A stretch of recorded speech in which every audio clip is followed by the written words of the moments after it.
الحمد للہ رب العالمین والصلاة والسلام علی سید المرسلین اما بعد فاعوذ باللہ من الشیطان الرجیم بسم اللہ الرحمن الرحیم۔ قبر کا امتحان۔ درود شریف کی فضیلت۔ سرکار نامدار، مدینے کے تاجدار، حبیب پروردگار، شفیع روز شمار جناب احمد مختار صلی اللہ تعالی علیہ وآلہ وسلم کا ارشاد نور بار ہے، تم اپنی مجلسوں کو مجھ پر درود پاک پڑھ کر آراستہ کرو، کیونکہ تمہارا مجھ پر درود پاک پڑھنا بروز قیامت تمہارے لیے نور ہوگا۔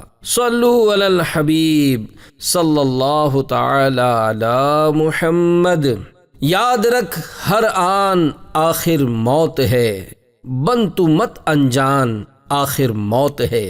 مرتے جاتے ہیں ہزاروں آدمی، عاقل و نادان آخر موت ہے۔ کیا خوشی ہو دل کو چندے زیست سے، غم زدہ ہے جان آخر موت ہے۔ ملک فانی میں فنا ہر شے کو ہے، سن لگا کر کان آخر موت ہے۔ بارہا علمی تجھے سمجھا چکے، مان یا مت مان آخر موت ہے۔ قبر کی ڈانٹ۔ حضرت سیدنا ابو الحجاج صومالی رضی اللہ تعالی عنہ سے روایت ہے، سرکار مدینہ سلطان باقرینہ قرار قلب و سینہ فیض گنجینہ صلی اللہ تعالی علیہ وآلہ وسلم کا فرمان عبرت نشان ہے، جب میت کو قبر میں اتار دیا جاتا ہے تو قبر اس سے خطاب کرتی ہے، اے آدمی تیرا ناس ہو، تو نے کس لیے مجھے فراموش یعنی بھلا کر رکھا تھا؟ کیا تجھے اتنا بھی پتا نہ تھا کہ میں فتنوں کا گھر ہوں، تاریکی کا گھر ہوں؟ پھر تو کس بات پر مجھ پر اکڑا اکڑا پھرتا تھا؟ اگر وہ مردہ نیک بندے کا ہو تو ایک غیبی آواز قبر سے کہتی ہے، اے قبر اگر یہ ان میں سے ہو جو نیکی کا حکم کرتے رہے اور برائی سے منع کرتے رہے تو پھر تیرا سلوک کیا ہوگا؟ قبر کہتی ہے، اگر یہ بات ہو تو میں اس کے لیے گلزار بن جاتی ہوں۔ چنانچہ پھر اس شخص کا بدن نور میں تبدیل ہو جاتا ہے اور اس کی روح رب العالمین عز و جل کی بارگاہ کی طرف پرواز کر جاتی ہے۔ مبلغوں کو مبارک ہو۔ میٹھے میٹھے اسلامی بھائیوں، اس حدیث پاک پر ذرا غور تو فرمائیے کہ جب بھی کوئی قبر میں جاتا ہے، چاہے وہ نیک ہو یا بد، اس کو قبر میں ڈرایا جاتا ہے۔ دعوت اسلامی کے مبلغوں، فیضان سنت کا درس دینے والوں، علاقائی دورہ برائے نیکی کی دعوت میں شرکت کرنے والوں، اپنی اولاد کی سنتوں کے مطابق تربیت کرنے والوں اور سنتیں سکھانے کے لیے انفرادی کوشش کرنے والوں کو مبارک ہو کہ قبر میں ایک غیبی آواز نیکی کا حکم کرنے والوں اور برائی سے منع کرنے والوں کی تائید و حمایت کرے گی، اور اس طرح قبر ان کے لیے گلزار بن جائے گی۔ تمہیں اے مبلغ یہ میری دعا ہے، کیے جاؤ طے تم ترقی کا زینہ۔ صلو علی الحبیب صلی اللہ تعالی علی محمد۔ میرے بال بچے کہاں ہیں؟ یاد رکھیے قبر میں صرف عمل جائے گا، بلند و بالا کوٹھیاں، عالی شان محلات، اونچے اونچے مکانات، مال و دولت، بینک بیلنس، وسیع کاروبار، بڑے بڑے پلاٹ، لہلہاتے کھیت اور خوشنما باغات، یہ سب ساتھ قبر میں نہیں آئیں گے۔ چنانچہ حضرت سیدنا عطا بن یسار علیہ رحمت اللہ الغفار فرماتے ہیں، جب میت کو قبر میں رکھا جاتا ہے تو سب سے پہلے اس کا عمل آ کر اس کی بائیں ران کو حرکت دیتا اور کہتا ہے، میں تیرا عمل ہوں۔ وہ مردہ پوچھتا ہے، میرے بال بچے کہاں ہیں؟ میری نعمتیں، میری دولتیں کہاں ہیں؟ تو عمل کہتا ہے، یہ سب تیرے پیچھے رہ گئے اور میرے سوا تیری قبر میں کوئی نہیں آیا۔ قبر میں ڈرانے والی چیزیں۔ رات کے اندھیرے میں ڈر جانے والوں، بلی کی میاؤں پر چوک پڑنے والوں، کتے کے بھونکنے پر راستہ بدل دینے والوں، سانپ اور بچھو کا صرف نام سن کر تھر تھرانے والوں، سلگتی ہوئی آگ کو دور سے دیکھ کر گھبرانے والوں، بلکہ فقط دھوئیں سے بے چین ہو جانے والوں کے لیے لمحہ فکریہ ہے۔ حضرت سیدنا علامہ جلال الدین سیوطی شافعی علیہ رحمت اللہ الکافی شرح الصدور میں نقل فرماتے ہیں، جب انسان قبر میں داخل ہوتا ہے تو وہ تمام چیزیں اس کو ڈرانے کے لیے آ جاتی ہیں جن سے وہ دنیا میں ڈرتا تھا اور اللہ عز و جل سے نہ ڈرتا تھا۔ کیا اللہ عز و جل سے ڈرنے والا گناہ کر سکتا ہے؟ میٹھے میٹھے اسلامی بھائیوں، کیا اللہ عز و جل سے ڈرنے والا نماز، روزہ، قضا اور زکوٰۃ ادا کرنے میں کوتاہی کر سکتا ہے؟ کیا خوف خدا عز و جل رکھنے والا ڈنڈی مار کر سودا چلا سکتا، حرام روزی کما سکتا، سود و رشوت کا لین دین کر سکتا ہے؟ داڑھی منڈانا اور ایک مٹھی سے گھٹانا دونوں حرام ہیں، تو کیا خوف خدا رکھنے والا داڑھی منڈوا سکتا یا خشخشی رکھوا سکتا ہے؟ کیا اللہ عز و جل سے ڈرنے والا ٹی وی، وی سی آر اور انٹرنیٹ پر فلمیں، ڈرامے دیکھ سکتا اور گانے باجے سن سکتا ہے؟ کیا خوف خدا رکھنے والا ماں باپ، بھائی بہنوں، رشتہ داروں بلکہ عام مسلمانوں کا دل دکھا سکتا ہے؟ کیا اللہ عز و جل سے ڈرنے والا گالی گلوچ، جھوٹ، غیبت، چغلی، وعدہ خلافی، بدنگاہی، بے حیائی، بے پردگی وغیرہ وغیرہ جرائم کر سکتا ہے؟ کیا اللہ عز و جل سے ڈرنے والا چوری، ڈاکہ، دہشت گردی اور قتل و غارت گری جیسی گھناؤنی وارداتیں کر سکتا ہے؟ طرح طرح کے گناہوں میں ملوث رہنے والے ایک بار پھر کان کھول کر سن لیں کہ جب انسان قبر میں داخل ہوتا ہے تو وہ تمام چیزیں اس کو ڈرانے کے لیے آ جاتی ہیں جن سے وہ دنیا میں ڈرتا تھا اور اللہ عز و جل سے نہ ڈرتا تھا۔ پڑوسی مردوں کی پکار، بے نمازیوں، بلا عذر شرعی ماہ رمضان کے روزے قضا کر ڈالنے والوں، فلمیں ڈرامے دیکھنے والوں، گانے باجے سننے والوں، ماں باپ کا دل دکھانے والوں، داڑھی منڈوانے والوں یا ایک مٹھی سے گھٹانے والوں اور طرح طرح کی نافرمانیاں کرنے والوں کے لیے لمحہ فکریہ ہے کہ حجت الاسلام حضرت سیدنا امام محمد بن محمد غزالی علیہ رحمت اللہ الوالی نقل فرماتے ہیں، جب گناہ گار مردے کو قبر میں رکھ دیتے ہیں اور اس پر عذاب کا سلسلہ شروع ہو جاتا ہے تو اس کے پڑوسی مردے اس سے کہتے ہیں، اے اپنے پڑوسیوں اور بھائیوں کے بعد دنیا میں رہنے والے، کیا تیرے لیے ہمارے معاملے میں کوئی عبرت نہ تھی؟ کیا ہمارے تجھ سے پہلے دنیا سے چلے جانے میں تیرے لیے غور و فکر کا کوئی مقام نہ تھا؟ کیا تو نے ہمارے سلسلہ اعمال کا ختم ہونا نہ دیکھا؟ تجھے تو مہلت تھی، تو نے وہ نیکیاں کیوں نہ کر لی جو تیرے بھائی نہ کر سکے؟ زمین کا گوشہ اسے پکار کر کہتا ہے، اے دنیائے ظاہر سے دھوکہ کھانے والے، تجھے ان سے عبرت کیوں نہ ہوئی جو تجھ سے پہلے یہاں آ چکے تھے اور انہیں بھی دنیا نے دھوکے میں ڈال رکھا تھا۔ پیارے پیارے اسلامی بھائیوں، حقیقت یہ ہے کہ ہر مرنے والا مرتے ہی گویا یہ پیغام دیتا چلا جاتا ہے کہ جس طرح میں مر گیا ہوں آپ کو بھی مرنا پڑ جائے گا، جس طرح مجھے منو مٹی تلے دفن کیا جانے والا ہے اسی طرح تمہیں بھی دفن کیا جائے گا۔ جنازہ آگے بڑھ کر کہہ رہا ہے، اے جہاں والو میرے پیچھے چلے آؤ، تمہارا رہنما میں ہوں۔ امتحان سر پر ہے۔ میٹھے میٹھے اسلامی بھائیوں، آج کل جب اسکول یا کالج کا امتحان قریب آتا ہے تو طلبہ اس کی تیاریوں میں بہت زیادہ مشغول ہو جاتے ہیں۔ رات دن ان پر بس ایک یہی دھن سوار ہوتی ہے کہ امتحان سر پر ہے۔ امتحان کے لیے محنت بھی کرتے ہیں، دعائیں بھی مانگتے ہیں، پھر بعض نادان تو ممتحن کو رشوتیں بھی دیتے ہیں۔ ہر ایک کی فقط ایک ہی آرزو ہوتی ہے کہ کسی طرح میں دنیا کے امتحان میں اچھے نمبروں سے پاس ہو جاؤں۔ اے دنیا کے امتحان کی تیاریوں میں کھو جانے والوں، کان کھول کر سن لیجئے، ایک امتحان وہ بھی ہے جو قبر میں ہونے والا ہے۔ اے کاش قبر کے امتحان کی تیاری ہمیں نصیب ہو جاتی۔ آج اگر امکانی سوالات یعنی امپورٹنٹس مل جائیں تو طالب علم اس پر ساری رات محنت کرتے ہیں، اگر نیند کشا گولیاں کھانی پڑ جائیں تو وہ بھی کھاتے ہیں۔ اے دنیا کے امتحان کی فکر کرنے والوں، حیرت ہے کہ آپ امکانی سوالات پر بہت زیادہ محنت کرتے ہیں۔ کاش آپ کو اس بات کا احساس ہو جاتا کہ قبر کے سوالات امکانی نہیں بلکہ یقینی ہیں، جو ہمیں اللہ عز و جل کے رسول مقبول بی بی آمنہ رضی اللہ تعالی عنہا کے مہکتے پھول صلی اللہ تعالی علیہ وآلہ وسلم نے پیشگی ہی بتا دیے ہیں، اس کے جوابات بھی ارشاد فرما دیے ہیں۔ ہائے افسوس، قبر کے سوالات و جوابات کی طرف ہماری کوئی توجہ ہی نہیں۔ آج ہم دنیا میں آ کر دنیا کی رنگینیوں میں کچھ اس طرح گم ہو گئے کہ ہمیں اس بات کا احساس تک نہ رہا کہ ہمیں مرنا بھی پڑے گا۔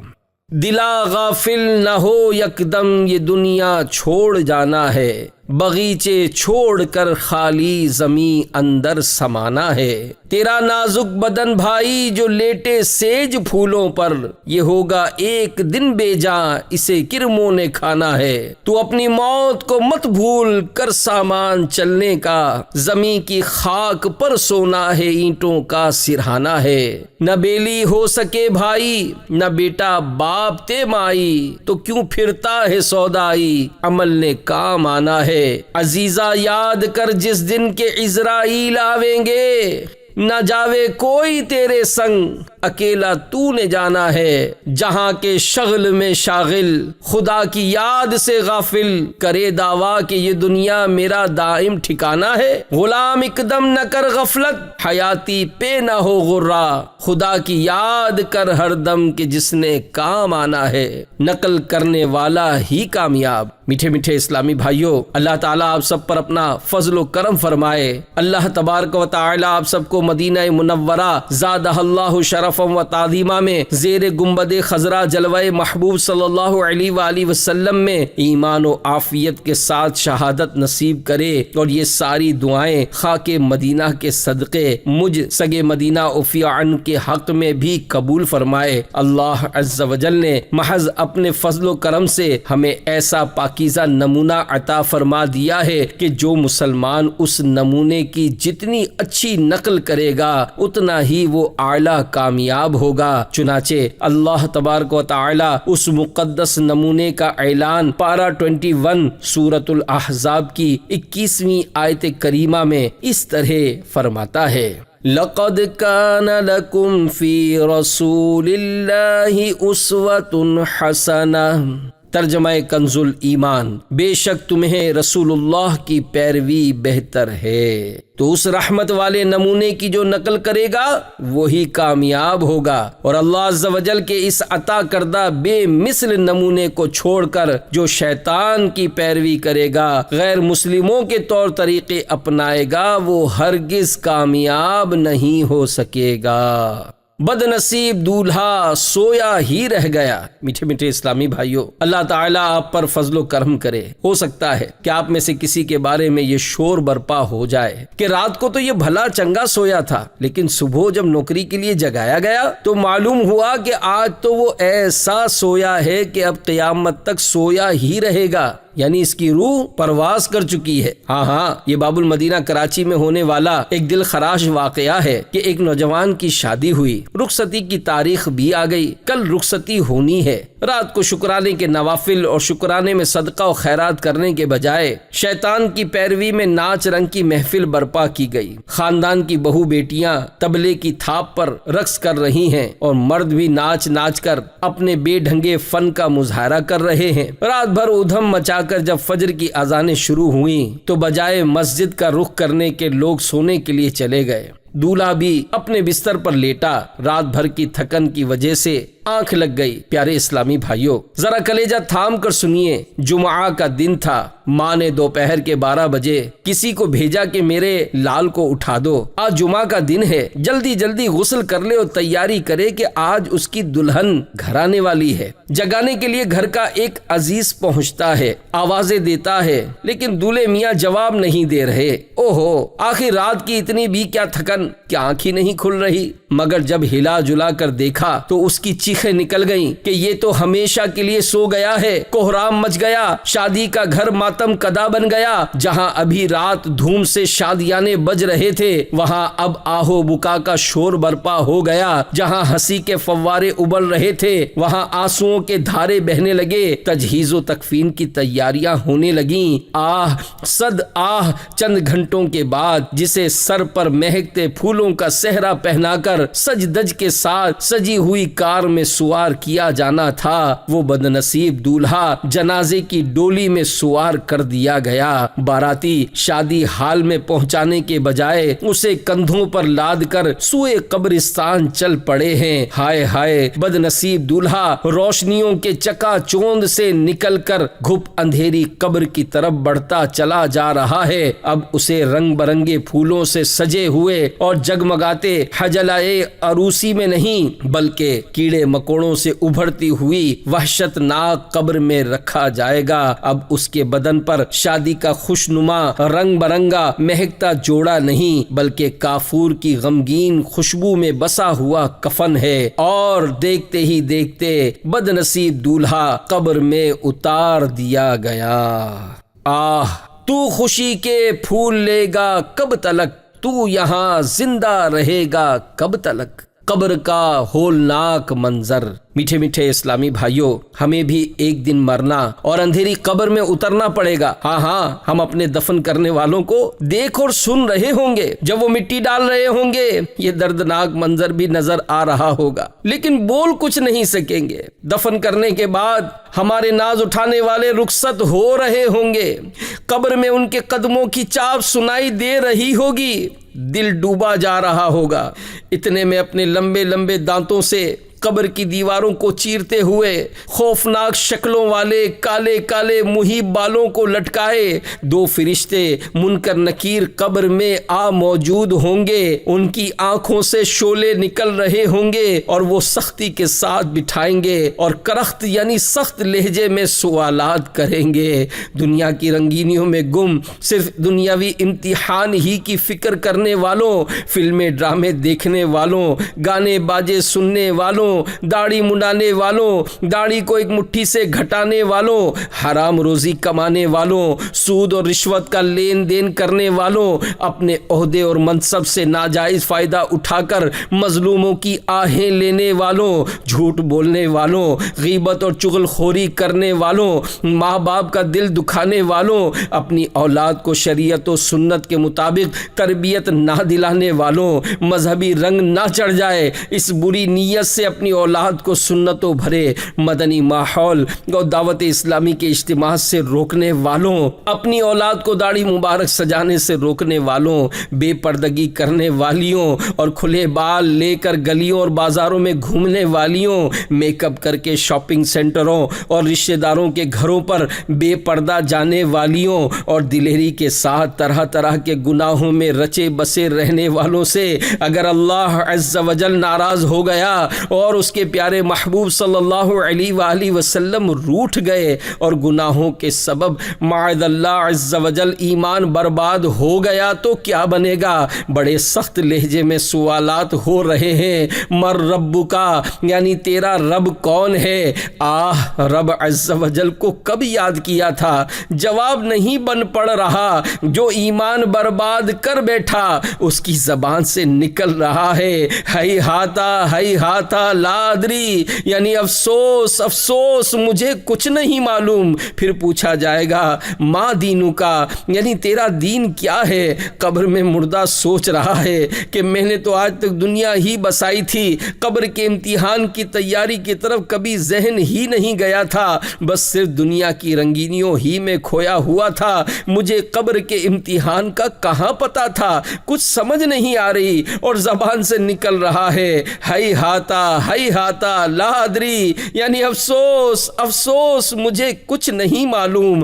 پھر ایک حسین و جمیل نور برساتا جلوہ دکھایا جائے گا اور سوال ہوگا ما کنت تقول فی ھذا الرجل، یعنی ان کے بارے میں تو کیا کہتا تھا؟ پہچان کیسے ہوگی؟ داڑھی سے تو انسیت تھی ہی نہیں، غیر مسلموں کا طریقہ عزیز تھا، داڑھی منوانے کا معمول رہا، یہ تو داڑھی شریف والی شخصیت ہیں، بچے نے زلفیں رکھی تھی تو اس کو مار مار کر کٹوانے پر مجبور کیا تھا، یہ بزرگ تو زلفوں والے ہیں، کی چین میں فلم ایکٹریس کا فوٹو رکھا تھا، اپنی سوزوکی کے پیچھے بھی فلم ایکٹریس کا فوٹو لگا کر دوسروں کو بدنگاہی کی دعوت عام دے رکھی تھی، گھر میں بھی ایکٹریس کی تصاویر آویزہ کر رکھی تھی، مجھے تو فنکاروں اور گلوکاروں کی پہچان تھی، معلوم نہیں یہ کون صاحب ہیں۔ جس کا خاتمہ ایمان پر نہیں ہوا اس کے منہ سے نکلے گا ہی ہاتا لا ادری، یعنی افسوس افسوس مجھے کچھ نہیں معلوم۔ اتنے میں جنت کی کھڑکی کھلے گی اور فوراً بند ہو جائے گی، پھر جہنم کی کھڑکی کھلے گی اور کہا جائے گا اگر تو نے درست جواب دیے ہوتے تو تیرے لیے وہ جنت کی کھڑکی تھی۔ یہ سن کر اسے حسرت بالائے حسرت ہوگی، کفن کو آگ کے کفن سے تبدیل کر دیا جائے گا، آگ کا بچھونا قبر میں بچھایا جائے گا، سانپ اور بچھو لپٹ جائیں گے۔ آج مچھر کا بھی ڈنک آہ سہا جاتا نہیں، قبر میں بچھو کے ڈنک کیسے سہے گا بھائی۔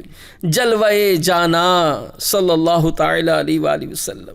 نمازیوں، رمضان کے روزے رکھنے والوں، حج ادا کرنے والوں، پوری زکوٰۃ نکالنے والوں، فلموں ڈراموں سے دور بھاگنے والوں، وعدہ خلافی، بد اخلاقی، بد نگاہی، جھوٹ، غیبت، چغلی اور بے پردگی سے بچنے والوں، اللہ کی رضا کے لیے میٹھے بول بولنے والوں، دعوت اسلامی کے مبلغوں، سنتوں پر عمل کر کے دوسروں کو سنتیں سکھانے والوں، فیضان سنت کا درس دینے اور سننے والوں، نیکی کی دعوت کی دھومیں مچانے والوں، دعوت اسلامی کے سنتوں کی تربیت کے مدنی قافلوں میں سفر کرنے والوں، اپنے چہرے کو ایک مٹھی داڑھی سے آراستہ کرنے والوں، اپنے سر پر امامہ شریف کا تاج سجانے والوں، سنتوں بھرا لباس پہننے والوں کو مبارک ہو کہ جب مومن قبر میں جائے گا اور اس سے سوال ہوگا مر ربکا، یعنی تیرا رب کون ہے، وہ کہے گا ربی اللہ، یعنی میرا رب اللہ عز و جل ہے۔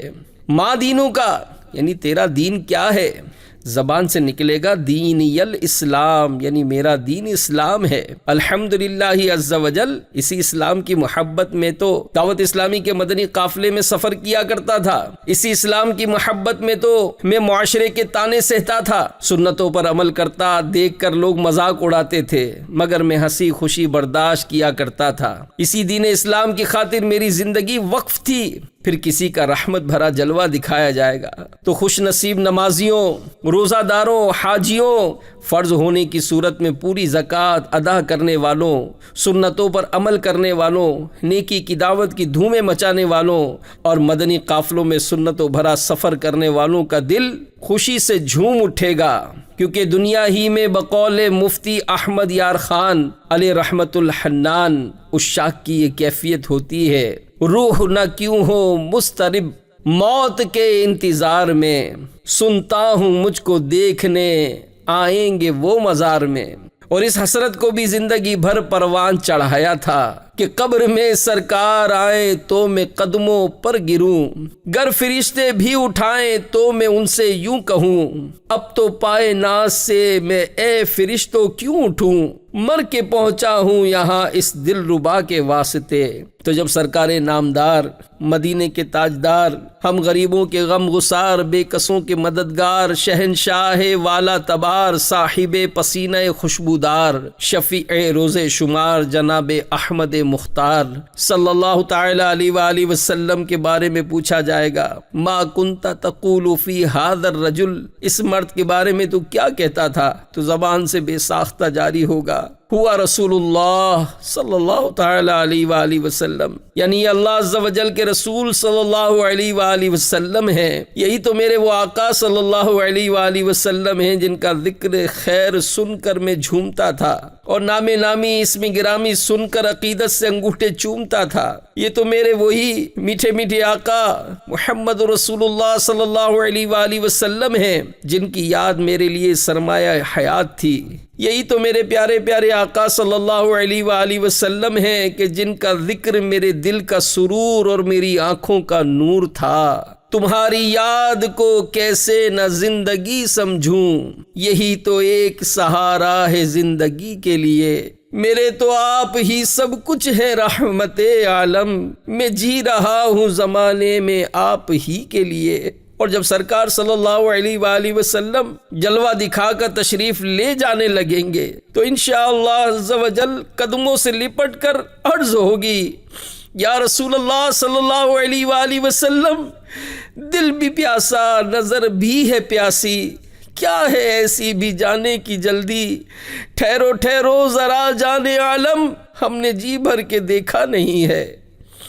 اے کاش ہمیشہ کے لیے ہماری قبر ہمارے میٹھے میٹھے آقا صلی اللہ علیہ وآلہ وسلم اپنے جلووں سے بسا دیں۔ بقول مولانا حسن رضا خان علی رحمت الرحمن، پھر تو کیوں کریں بزم شبستان جنا کی خواہش، جلوہ یار جو شمع شب تنہائی ہو، آخری سوال کا جواب دینے کے بعد جہنم کی کھڑکی کھلے گی اور معن یعنی فوراً بند ہو جائے گی، اور جنت کی کھڑکی کھلے گی اور کہا جائے گا اگر تو نے درست جوابات نہ دیے ہوتے تو تیرے لیے وہ دوزخ کی کھڑکی تھی۔ یہ سن کر اسے خوشی بالائے خوشی ہوگی، اب جنتی کفن ہوگا، جنتی بچھونا ہوگا، قبر تا حد نظر وسیع ہوگی اور مزے ہی مزے ہوں گے، قبر میں لہرائیں گے تا حشر چشم نور کے، جلوہ فرما ہوگی جب طلعت رسول اللہ کی، صلو علی الحبیب صلی اللہ تعالی علی محمد۔ جہنم کے دروازے پر نام۔ میٹھے میٹھے اسلامی بھائیوں، اللہ عز و جل کی بارگاہ میں جھٹ پٹ اپنے گناہوں سے توبہ کر لیجئے۔ سرکار مدینہ صلی اللہ علیہ وآلہ وسلم کا فرمان عبرت نشان ہے، جو کوئی جان بوجھ کر ایک نماز بھی ترک کر دیتا ہے اس کا نام جہنم کے اس دروازے پر لکھ دیا جائے گا جس سے وہ جہنم میں داخل ہوگا۔ نمازوں کی پابندی کیجیے۔ بار شریعت جلد اول صفحہ 434 پر ہے، غی جہنم میں ایک وادی ہے جس کی گرمی اور گہرائی سب سے زیادہ ہے، اس میں ایک کنواں ہے جس کا نام ہب ہب ہے۔ جب جہنم کی آگ بجھنے پر آتی ہے اللہ عز و جل اس کنویں کو کھول دیتا ہے جس سے وہ بدستور بھڑکنے لگتی ہے۔ یہ کنواں بے نمازیوں اور زانیوں اور شرابیوں اور سود خوروں اور ماں باپ کو ایذا دینے والوں کے لیے ہے۔ رمضان مبارک کے روزوں کا اہتمام کیجیے۔ حدیث پاک میں ارشاد فرمایا جو ماہ رمضان کا ایک روزہ بلا عذر شرعی قضا کر دیتا ہے تو زمانے بھر کے روزے اس کی قضا نہیں ہو سکتے اگرچہ بعد میں رکھ بھی لے۔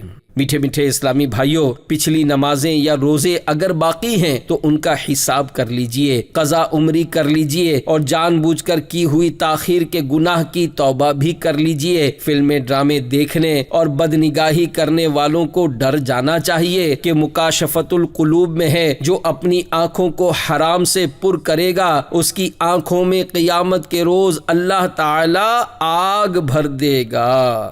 ماں باپ کو ستانے والوں کے لیے دردناک عذاب کی وعید ہے، چنانچہ حدیث شریف میں آتا ہے معراج کی رات سرور کائنات شاہ موجودات صلی اللہ تعالی علیہ وآلہ وسلم نے ایک منظر یہ بھی دیکھا کہ کچھ لوگ آگ کی شاخوں سے لٹکے ہوئے تھے۔ عرض کی گئی یہ ماں باپ کو گالیاں بکتے تھے۔ داڑھی منڈانے والوں یا ایک مٹھی سے گھٹانے والوں کے لیے مقام غور ہے کہ حدیث پاک میں آتا ہے مونچھوں کو خوب پست کرو، داڑھیوں کو معافی دو یعنی بڑھنے دو، اور یہودیوں جیسی صورت مت بناؤ۔ سرکار کا عاشق بھی کیا داڑھی مڈاتا ہے؟ کیوں عشق کا چہرے سے اظہار نہیں ہوتا؟ کالے بچھو۔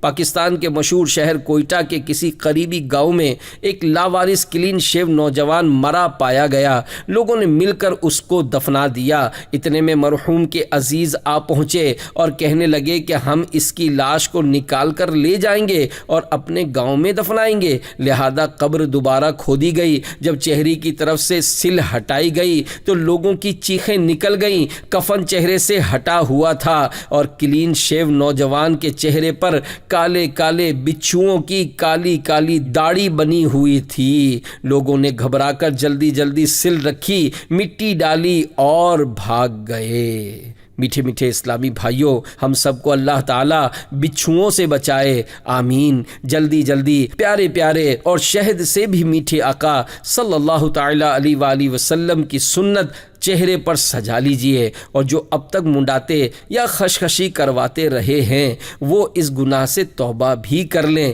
یاد رکھیے داڑھی منڈانا بھی حرام ہے اور ایک مٹھی سے گھٹانا بھی حرام۔ گیسو رکھنا سنت ہے۔ میٹھے میٹھے اسلامی بھائیوں، میرے مکی مدنی آقا میٹھے میٹھے مصطفیٰ صلی اللہ تعالی علیہ وآلہ وسلم کی مبارک زلفیں کبھی نصف یعنی آدھے کان مبارک تک تو کبھی کان مبارک کی لو تک، اور بعض اوقات بڑھ جاتی تو مبارک شانوں یعنی کندھوں کو جھوم جھوم کر چومنے لگتی۔ ہاں، حج و عمرہ کے احرام شریف سے باہر ہونے کے لیے حلق فرمایا یعنی بال مبارک منڈوائے ہیں۔ انگلش بال رکھنا سنت نہیں، گیسو یعنی زلفیں سنت ہیں۔ برائے کرم اپنے سر پر سنت کے مطابق گیسو سجا لیجئے۔ نیز میٹھے میٹھے آقا صلی اللہ تعالی علیہ وآلہ وسلم کی میٹھی میٹھی سنت امامہ شریف کا تاج بھی سر پر سجا لیجئے۔ امامے کی پیاری حکایت۔ میرے آقا امام اہل سنت مولانا شاہ امام احمد رضا خان علیہ رحمت الرحمن فرماتے ہیں، امیر المومنین حضرت سیدنا عمر فاروق اعظم رضی اللہ تعالیٰ عنہ کے پوتے حضرت سیدنا سالم رضی اللہ تعالیٰ عنہ فرماتے ہیں، میں اپنے والد ماجد حضرت سیدنا عبداللہ بن عمر رضی اللہ تعالیٰ عنہما کے حضور حاضر ہوا اور وہ امامہ باندھ رہے تھے۔ جب باندھ چکے میری طرف التفات یعنی توجہ کر کے فرمایا، تم امامے کو دوست رکھتے ہو؟ میں نے عرض کی کیوں نہیں؟ فرمایا اسے دوست رکھو، عزت پاؤ گے، اور جب شیطان تمہیں دیکھے گا تم سے پیٹھ پھیر لے گا۔ میں نے رسول اللہ صلی اللہ علیہ وآلہ وسلم کو فرماتے سنا کہ امامے کے ساتھ ایک نفل نماز خواہ فرض بے امامے کی 25 نمازوں کے برابر ہے، اور امامے کے ساتھ ایک جمعہ بے امامے کے 70 جمعوں کے برابر ہے۔ پھر ابن عمر رضی اللہ تعالی عنہما نے فرمایا، اے فرزند امامہ باندھ کہ فرشتے جمعہ کے دن امامہ باندھے آتے ہیں اور سورج ڈوبنے تک امامے والوں پر سلام بھیجتے رہتے ہیں۔ اگر سب اپنی مدنی سوچ بنا لیں کہ آج سے ہم داڑھی، زلفوں اور امامہ شریف کی سنتیں اپنا لیں گے، تو میں سمجھتا ہوں کہ داڑھی، زلفوں اور امامہ شریف کا ایک بار پھر رواج پڑ جائے گا۔ یعنی جس طرح آج لوگ بکثرت داڑیاں منڈاتے ہیں، اسی طرح کثیر مسلمان داڑیاں سجانے لگیں گے اور ہر طرف داڑھی، زلفوں اور امام شریف کی بہار آ جائے گی۔ ہم کو میٹھے مصطفیٰ کی سنتوں سے پیار ہے، انشاءاللہ دو جہاں میں اپنا بیڑا پار ہے۔ ناجائز فیشن کرنے والوں کا انجام۔ سرکار مدینہ صلی اللہ تعالی علیہ وآلہ وسلم نے ارشاد فرمایا، معراج کی رات میں نے کچھ مردوں کو دیکھا جن کی کھالیں آگ کی کینچیوں سے کاٹی جا رہی تھیں۔ میں نے کہا یہ کون ہیں؟ جبریل امین علیہ الصلوۃ والسلام نے بتایا یہ لوگ ناجائز اشیاء سے زینت حاصل کرتے تھے، اور میں نے ایک بدبودار گڑھا دیکھا جس میں شور و غوغا برپا تھا۔ میں نے کہا یہ کون ہیں؟ تو بتایا یہ وہ عورتیں ہیں جو ناجائز اشیاء سے زینت حاصل کرتی تھیں۔ یاد رکھیے نیل پالش کی تہ ناخنوں پر جم جاتی ہے، لہذا ایسی حالت میں وضو کرنے سے نہ وضو ہوتا ہے نہ ہی نہانے سے غسل اترتا ہے۔ جب وضو و غسل نہ ہو تو نماز بھی نہیں ہوتی۔ آئیے عہد کریں میٹھے میٹھے اسلامی بھائیوں، آج سے عہد کر لیجئے کہ میری کوئی نماز قضا نہیں ہوگی، آج کے بعد رمضان کا کوئی روزہ قضا نہیں ہوگا، فلمیں ڈرامے نہیں دیکھیں گے، گانے باجے نہیں سنیں گے، داڑھی نہیں منڈائیں گے، ایک مٹھی سے نہیں گھٹائیں گے انشاءاللہ۔ اور مردوں کے پاجامے کے پائچے ٹخنوں سے اوپر ہونے چاہیے کہ جو کپڑا تکبر سے نیچے گرتا ہے وہ آگ میں ہے۔ حدیث پاک میں ہے ایک شخص تکبر سے تہبند گھسیٹ رہا تھا، زمین میں دھسا دیا گیا اور قیامت تک وہ زمین میں دھستا رہے گا۔ آج کے بعد سارے اسلامی بھائی اپنے پاجامے ٹخنوں سے اوپر رکھا کریں گے انشاءاللہ انشاءاللہ انشاءاللہ عز وجل۔ میٹھے میٹھے اسلامی بھائیوں، بیان کو اختتام کی طرف لاتے ہوئے سنت کی فضیلت اور چند سنتیں اور آداب بیان کرنے کی سعادت حاصل کرتا ہوں۔ تاجدار رسالت شہنشاہ نبوت مصطفیٰ جان رحمت شمع بزم ہدایت نو شاہ بزم جنت صلی اللہ علیہ وآلہ وسلم کا فرمان جنت نشان ہے، جس نے میری سنت سے محبت کی اس نے مجھ سے محبت کی، اور جس نے مجھ سے محبت کی وہ جنت میں میرے ساتھ ہوگا۔ سینہ تیری سنت کا مدینہ بنے آقا، جنت میں پڑوسی مجھے تم اپنا بنانا۔ صلو علی الحبیب صلی اللہ تعالی علی محمد۔ رب مصطفیٰ مہمان مدینہ بنا کے 20 حروف کی نسبت سے مہمان نوازی کے 20 مدنی پھول۔ 6 فرامین مصطفیٰ صلی اللہ علیہ وآلہ وسلم۔ نمبر 1، جو اللہ اور قیامت پر ایمان رکھتا ہے اسے چاہیے کہ مہمان کا احترام کرے۔ مفسر شہیر حکیم الامت حضرت مفتی احمد یار خان علیہ رحمت الحنان اس حدیث پاک کے تحت فرماتے ہیں، مہمان کا احترام یہ ہے کہ اس سے خندہ پیشانی سے ملے، اس کے لیے کھانے اور دوسری خدمات کا انتظام کرے، حتی الامکان اپنے ہاتھ سے اس کی خدمت کرے۔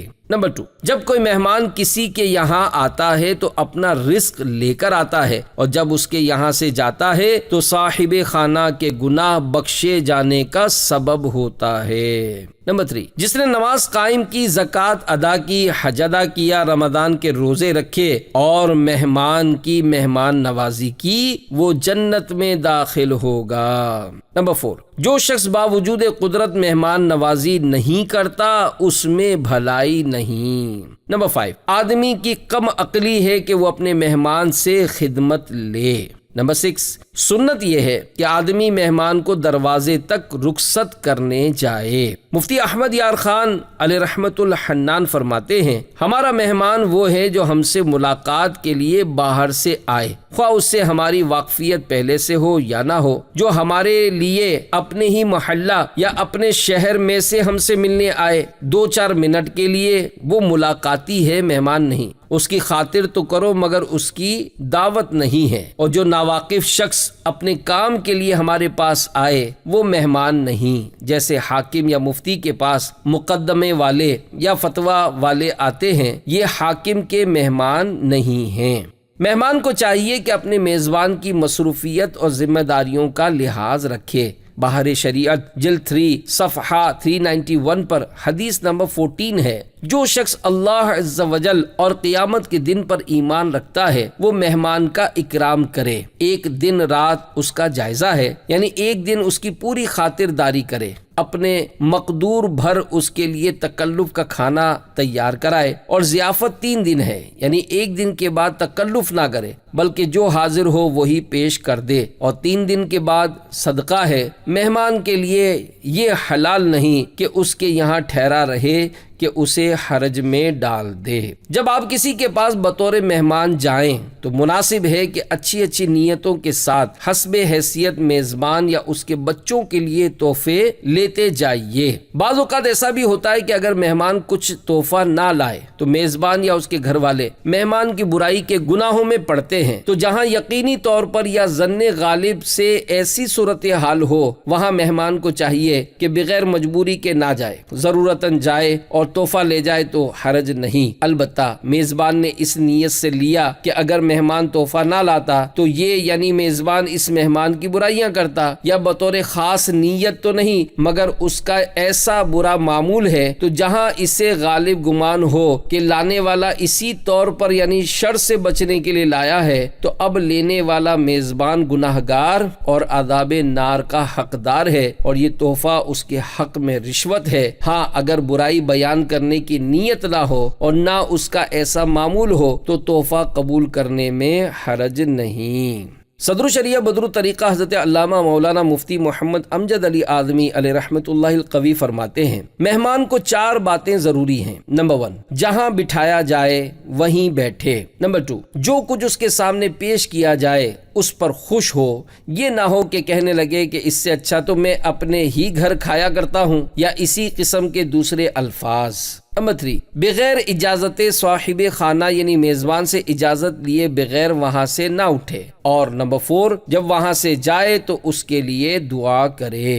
گھر یا کھانے وغیرہ کے معاملات میں کسی قسم کی تنقید نہ کرے، نہ ہی جھوٹی تعریف۔ میزبان بھی مہمان کو جھوٹ کے خطرے میں ڈالنے والے سوالات نہ کرے، مثلا کہنا ہمارا کھانا کیسا تھا، آپ کو پسند آیا یا نہیں۔ ایسے موقع پر اگر ناپسند ہونے کے باوجود مہمان مروت میں کھانے کی جھوٹی تعریف کرے گا تو گنہگار ہوگا۔ اس طرح کا سوال بھی نہ کرے کہ آپ نے پیٹ بھر کر کھایا یا نہیں، کہ یہاں بھی جواب جھوٹ کا اندیشہ ہے کہ عادت کم خوری یا پرہیزی یا کسی بھی مجبوری کے تحت کم کھانے کے باوجود اصرار و تکرار سے بچنے کے لیے مہمان کو کہنا پڑ جائے کہ میں نے خوب ڈٹ کر کھایا ہے۔ میزبان کو چاہیے کہ مہمان سے وقتاً فوقتاً کہے کہ اور کھاؤ، مگر اس پر اصرار نہ کرے کہ کہیں اصرار کی وجہ سے زیادہ نہ کھا جائے اور یہ اس کے لیے نقصان دہ ہو۔ حجت الاسلام حضرت سیدنا امام ابو حامد محمد بن محمد غزالی علیہ رحمۃ اللہ الوالی فرماتے ہیں، ساتھی کم کھاتا ہو تو اس سے ترغیباً کہے کھائیے، لیکن 3 بار سے زیادہ نہ کہا جائے، کیونکہ یہ اصرار کرنا اور حد سے بڑھنا ہوا۔ میزبان کو بالکل خاموش نہ رہنا چاہیے اور یہ بھی نہ کرنا چاہیے کہ کھانا رکھ کر غائب ہو جائے، بلکہ وہاں حاضر رہے۔ مہمانوں کے سامنے خادم وغیرہ پر ناراض نہ ہو۔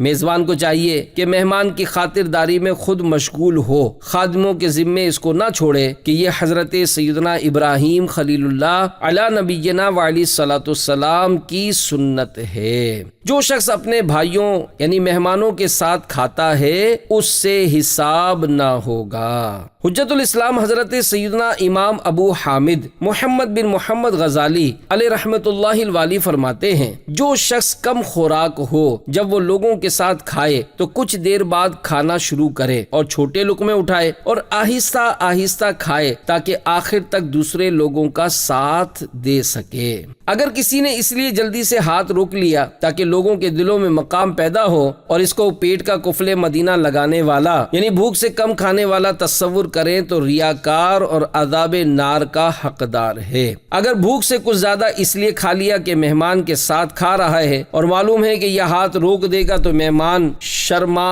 جائے گا اور سیر ہو کر نہ کھائے گا، تو اس صورت میں بھی کچھ زیادہ کھا لینے کی اجازت ہے، جبکہ اتنی ہی زیادتی ہو جس سے معدہ خراب ہونے کا اندیشہ نہ ہو۔ ایک شخص نے عرض کی، یا رسول اللہ صلی اللہ علیہ وآلہ وسلم، میں ایک شخص کے یہاں گیا، اس نے میری مہمانی نہیں کی، اب وہ میرے یہاں آئے تو کیا میں اس سے بدلہ لوں؟ ارشاد فرمایا، نہیں، بلکہ تم اس کی مہمانی کرو۔ ہزاروں سنتیں سیکھنے کے لیے مکتبۃ المدینہ کی مطبوعہ 2 کتب 312 صفحات پر مشتمل کتاب بہار شریعت حصہ 16 اور 120 صفحات کی کتاب سنتیں اور آداب ہدیتاً حاصل کیجیے اور پڑھیے۔ سنتوں کی تربیت کا ایک بہترین ذریعہ دعوت اسلامی کے مدنی قافلوں میں عاشقان رسول کے ساتھ سنتوں بھرا سفر بھی ہے۔ لوٹنے رحمتیں قافلے میں چلو، سیکھنے سنتیں قافلے میں چلو، ہوں گی حل مشکلیں قافلے میں چلو، ختم ہوں شامتیں قافلے میں چلو۔ صلو علی الحبیب صلی اللہ تعالی علی محمد۔